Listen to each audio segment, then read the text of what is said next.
Hi, I'm Grant Stevens. And I'm Kris Bernier. And we're the two investment guys.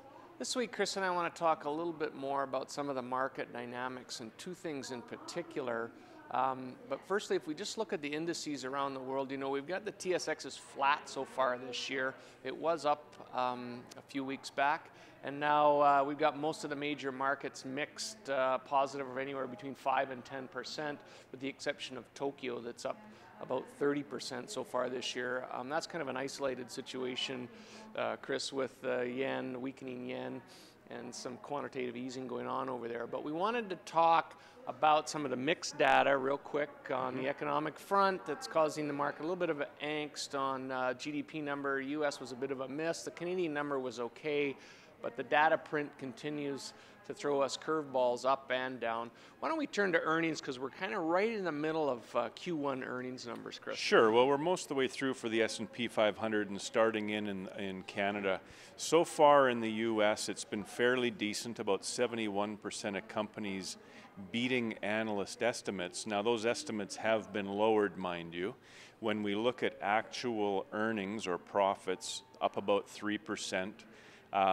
That's been really on the back of cost containment and some net margin improvement. When we look at top line revenues or sales growth, up about 3.8% versus expectations of about 4.3%.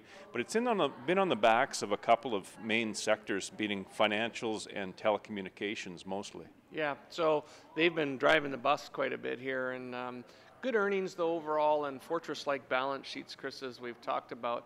Something that seems to come around in play this time of the year is the notion of sell in May and go away. There's all kinds of historical data that supports that argument and rebuts that argument. I would say generally, it's only professional traders that even consider things like that. If you're a yield investor, I don't know why you'd step out of the market if that's where your paycheck is coming from. We don't see any, real headwinds on the horizon. Interesting development though right now. We've got pretty solid market performance so far this year.